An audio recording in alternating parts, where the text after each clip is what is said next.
for some time, people were focused very much on conversions and or on pipeline volume revenue. But for me, the ultimate North Star has always been net new bookings. And there has been some studies, I think it's from 6 Sense, recently show that just by having booking goal, businesses were able to increase their performance by 10%.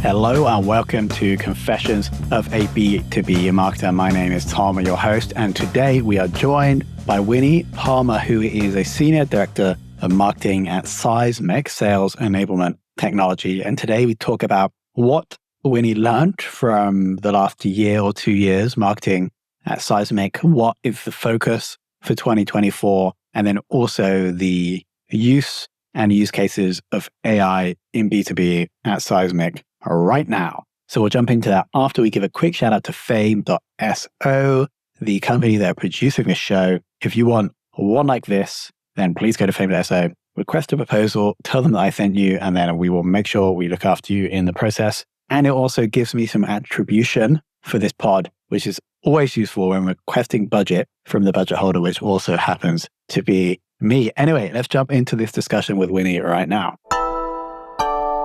Winnie, welcome to the show.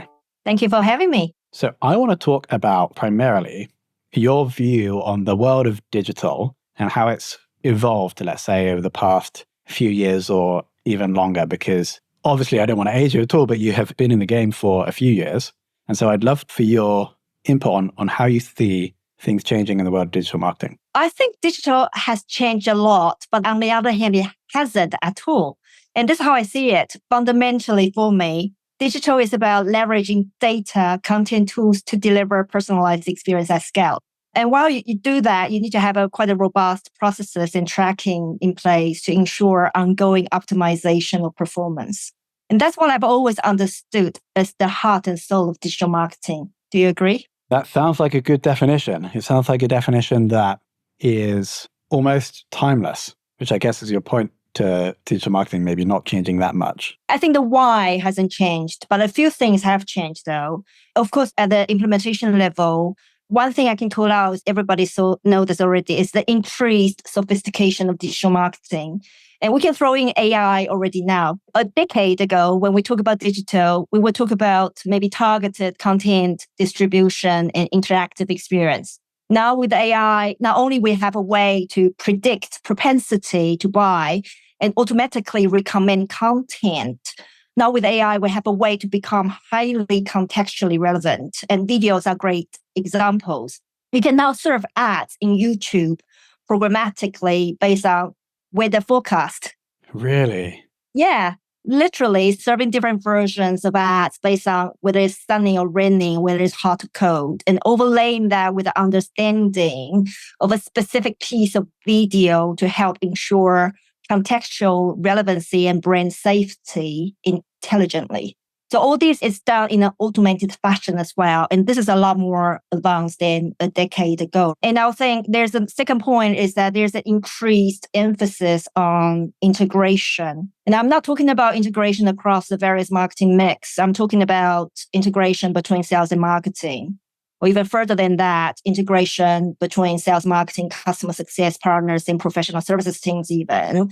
Basically, your entire go-to-market engine underpinned by integrated operations, or people call it revenue operations, through data, through tools, through content to drive alignment and consistency across your entire revenue engine. Makes total sense. I've definitely seen this from our side of Fame, but also from like the B2B content that I'm consuming, is that these teams, specifically the 3 revenue teams, sales, marketing, customer success, are like smashing into one. Are you seeing that at Seismic? Because you're obviously responsible for marketing in EMEA region, I believe. Yeah, totally. I mean, that's what we're doing, right? If we talk about B2B specifically, not just Seismic, but I'm looking at what my clients do as well. A few years ago in B2B, the game in town was demand generation for growth, maybe even growth at all costs.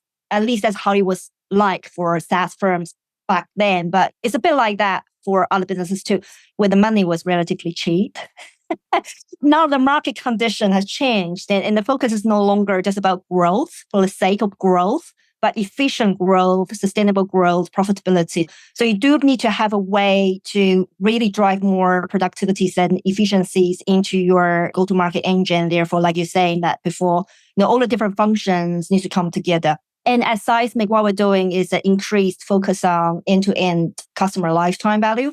And reflective of this strategy, this shift, digital for me no longer just focuses on acquisition motions.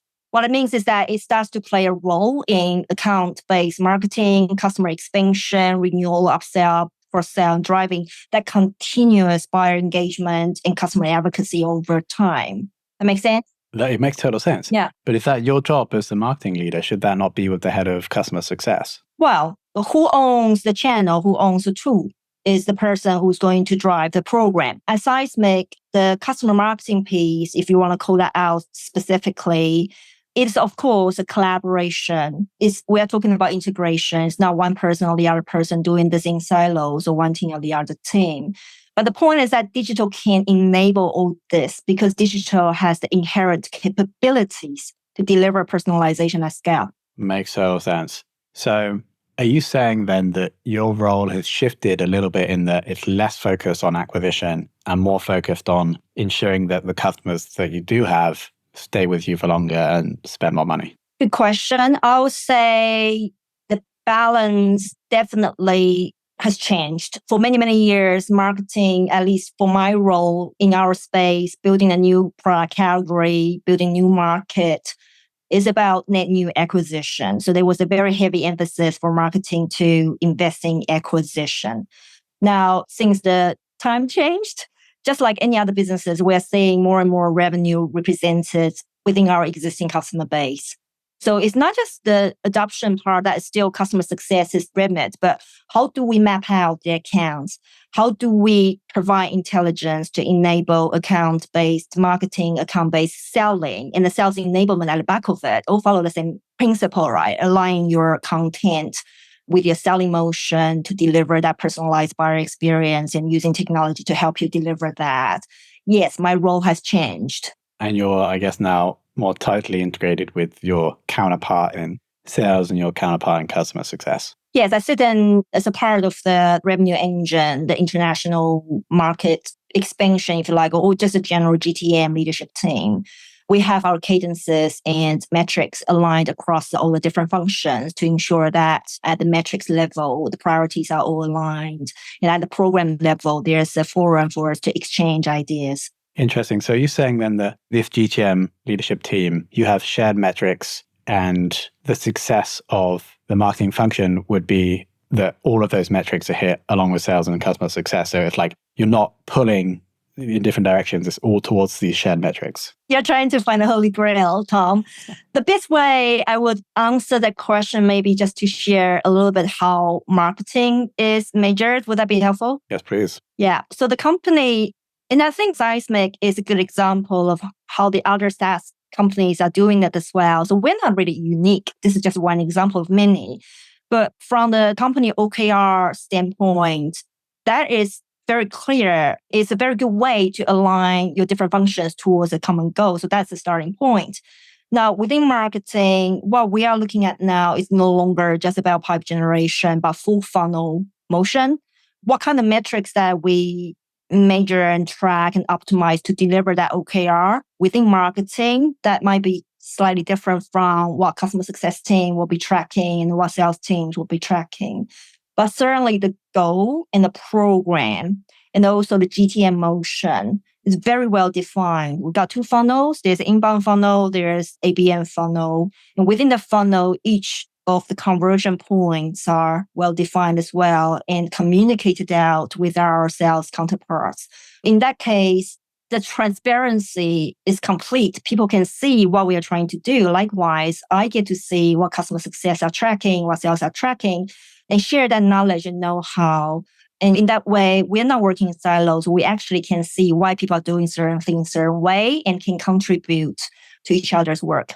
That makes sense. Let's look back at 2023, marketing at Seismic. Can you share anything that you learned through that year that now you're implementing in 2024? 2023, it was a pivotal point for many businesses, and they talk about the SaaS crash. When you look at 2023, maybe you want to look at 2022. Before 2023, vendors like my company in the SaaS world were having a boom time. The silver lining of COVID is that it really helped accelerated digital transformation.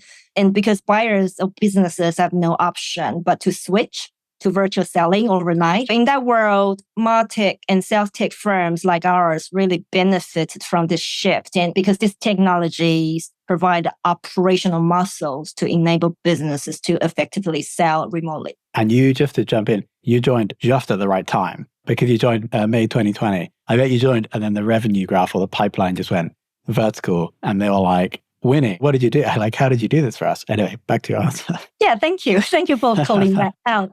It's part of that because the market is changing, and part of that, I think I'm a very practical person.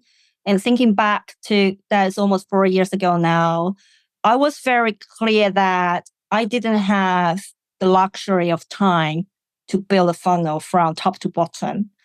So my strategy at the time was that I need to build the funnel from both ends in. So while I'm building a new market category in Europe, needing to build that awareness, I've always been very careful connecting to what we're talking about before, using digital to harvest in-market opportunities and driving immediate performance into our book. And that focus on revenue has always been my principle and philosophy of being a B2B marketer, regardless whatever metrics out there. For some time, people were focused very much on conversions and or on pipeline volume and revenue. But for me, the ultimate North Star has always been net new bookings. And there has been some studies, I think from Sixth Sense recently show that just by having booking goal, businesses were able to increase their performance by 10%. It's just an association, that not necessarily causality, but having that mentality driving business outcome does help orient your strategy and how you go to market as a marketer, I think. And surely that bookings number in 2023 was pretty good. Yeah, that's pretty good. Yeah. And so apart from the insight, which I think is a massive one for any marketer, by the way, is to, if you want to succeed in your career, focus on revenue. Was there anything else we learned in 2023? Personalization was really big. It's a very noisy world. If we can provide that compelling, personalized experience consistently time after time, regardless of buyer stage and or buyer profile, then you have a better chance of winning. I'll give you an example. And this is during COVID. One of our clients in the North America territory who works at the wealth management firm, and it was in the middle of a heavy snowstorm. And just imagine that. Dark and it's cold and the wind and all that. He got a call from his client asking him about his company's ESG protocol. Right? So ESG for wealth managers at the time was really, really hot. So let's just call this guy Paul. Paul has not really had much chance to learn about his company's ESG protocol. But in his basement, he had multiple screens set up like a Bloomberg station. And this is what Paul did. He chit-chatted with his client, asking like how the wife is going and the children's goals, while loading up within Seismic his company's ESG protocol. Now, the sales enablement technology was able to automatically push out the most relevant content with suggested top track data examples according to the deal factor and the client profile. Paul literally read out the talk track. And guess what? Boom, a drop of $3 million of an order just like that. Really on the call, signed on that call? On the call, in the middle of the storm. Paul didn't need to go to a whole day conference to learn about ESG. He was enabled in the moment with content that's relevant to his client's unique profile. That's personalization. And that resulted in a big deal, just like that. I mean, it's a great story. Shout out to Paul. I mean, it sounded dark in the basement, but then the outcome of the story was pretty amazing. So, okay, personalization was big. What are you then seeing or what are you focused on for marketing/revenue, as we know at Seismic this year? What am I focused on?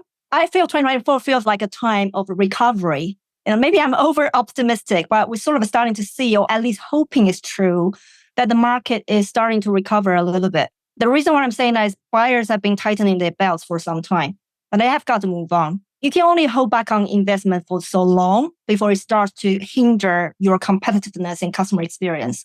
So the big thing for me this year is to extend our marketing strategy into a more sophisticated account-based go-to-market motion. Now, going back to what we talked about before, working in close partnership with the whole go-to-market functions to become more intentional in our marketing approach.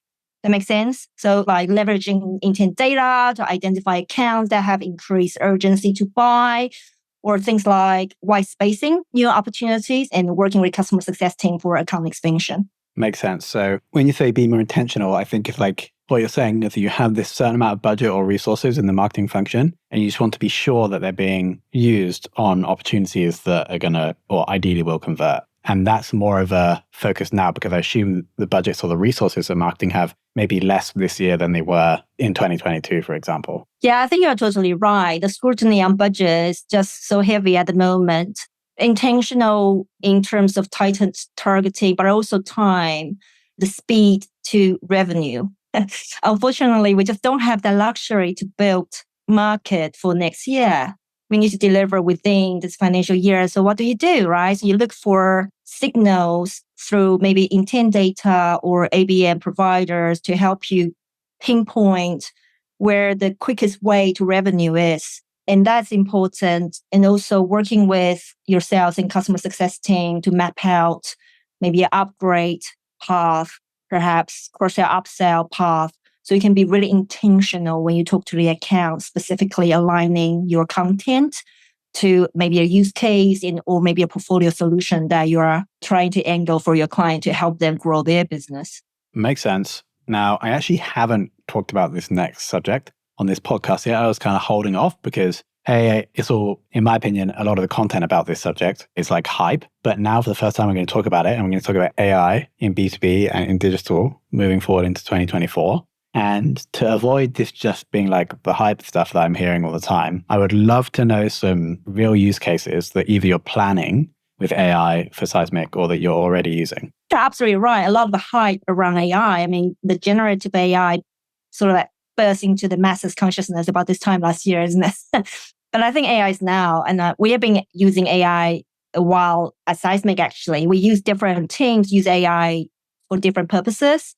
So if you think about product marketing, customer marketing, digital marketing, or even events, you can use AI to deliver insight-based, personalized recommendations. So, product marketing can do competitive analysis. The SDRs do account research, use AI, very quick. Even events, you can use AI to deliver insight-based, personalized experience.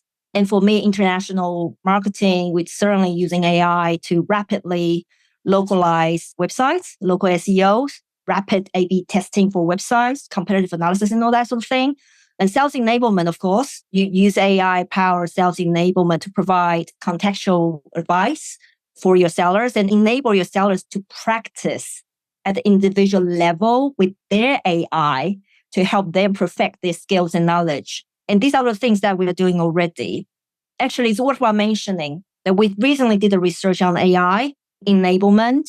We found 80% of sales and marketing leaders are expecting revenue growth from AI incorporation into GTM strategies. And on top of that, about 70% of people believe that companies that fail to incorporate AI into their GTM process would fall behind their competitors by 2026. So from my side, I'm just trying to use AI to see where I can remove barriers to my performance, really, things that I can leverage to help me perform better, faster, and more efficiently. So to be specific about a localization use case, are you say creating content in a specific language and that's facilitated by AI in order to increase organic traffic in this specific location? Yeah, precisely. So Seismic is a US headquartered firm. So our website is built in English to start with. However, we have got presence in Europe. So when you want to have your website localized into German and or French, you don't want to just translate. You actually want to localize, right? So AI can really help you do that contextually and using local SEO research as well to understand what keywords you need to tailor your content tools to. And this is really powerful because before AI, it's very manual, heavy work.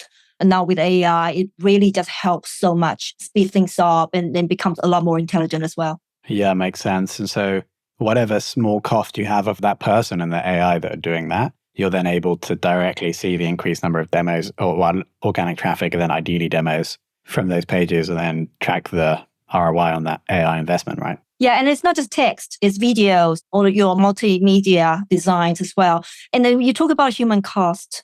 And I have a point to make here, actually. I think some people talk about, or people are nervous about AI replacing jobs. I'm seeing a slightly different way. I think AI will enable humans to be more effective. So the budget I'm saving from manual task, repetitive, frankly, low value tasks is now being reinvested into human to validate and further improve the experience on the website. So you remove humans from boring chores and send them to more creative tasks to really enhance your overall experience that only humans can deliver. It's just a different way to look at AI and human relationships. And I really want to emphasize that. I really think AI is here to help us humanize our work and also with our buyers as well. The whole relationship is going to change. I'm hopeful at least that AI is not here to replace our work. I totally agree.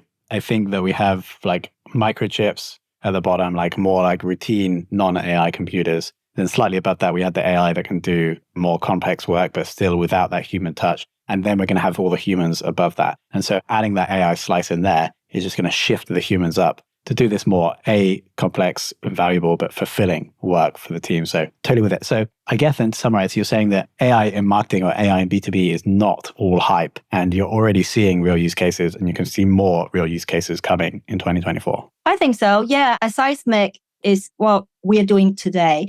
It is already humanized. I will use the word humanized sales relationship, and that's true. You look at sales meeting preparation. The content comes from marketing. It doesn't come from sales. AI-powered automation, AI-assisted transcription, sentiment analysis, and conversation takeaways, and all that in the recommendations, all can be easily leveraged to allow the sellers to assimilate what we talk about assimilation, right, of AI intelligence with their human knowledge about the client. So this is already now. This is not tomorrow. This is actually our clients are using it already, and we are using it internally as well. Makes total sense. Well, anything else that you're excited about in 2024 in B2B? I think we're reaching a point with artificial intelligence and generative AI that's going to fundamentally change how we go to market. It changes everything from preparation to diagnosis to how you build relationship, how you automate, and further still how you predict, recommend, and contextually advise information, both internally and externally. AI is just so powerful. For me, it's not a hype. It's right now. And that really frees up humans to spend time thinking. The amount of time we sitting in front of a laptop just trying to create PowerPoint and stuff like that, we're going to be freed up by this technology's power of this technology to have more time to be more creative, to really think about business problems, to be able to find solutions, because we are no longer spending our time typing, trying to find who and who the case study from yesterday, Yeah. So to summarize, B2B marketers listening, two things. Focus on revenue, embrace AI in 2024. Yeah. If I may just throw in one more, Tom, can I please? Do I have a three? Please. I like to champion for humanity a little bit, and my daughter is going to laugh at me, but I make an effort. Every Monday, I go to a Shakespeare drama class. Nice. To have an artistic date with myself. I think for us in technology, in B2B, sometimes in digital as well, sometimes we're so into tech. I just want to champion for that moment of humanity. Let's just don't forget about our creativity. That is an awesome number 3. I wasn't expecting that, but I totally agree. Like, let's step away from the desk and let's be more like human and less like number focused or tech focused with a bit of our time. So, Winnie, we're going to link to your LinkedIn profile. We'll obviously link to Seismic. Is there anywhere else we should send people to? Seismic.com. Let's have more Robs in their basement closing massive deals. Hallelujah to that. Winnie, thank you so much for coming on the show. Thank you for having me. All right, what do we think about those 3 learnings? So focus on revenue. AI isn't hype. And then also let's embrace our creativity. I love that story about Rob in the basement. And I also loved the focus on creativity, the fact that Winnie goes to the Shakespeare class every Monday. So quick question for you guys. I'm considering rebranding the show. So instead of being Confessions of a B2B Marketer, it might shift, not confirmed yet, to Confessions of a B2B Entrepreneur. The reason being is that I'm actually spending a little bit less of my time doing marketing. As Fame has grown, I'm now more of a, I guess you could say, CEO type. And so, yes, we have a head of growth, Michael's doing a great job, that I manage. I'm not really doing the day-to-day marketing. I'm doing more of the entrepreneur, leadership, management stuff. And so I'm thinking about rebranding. If anybody has any strong thought for or against that, ping me a message on LinkedIn or drop me an email, tom@fame.so. I'd love to hear because I haven't fully decided if we're going to do that yet. So I'd love your input. Now, of course, shout out to Fame for producing the show. And thank you for listening.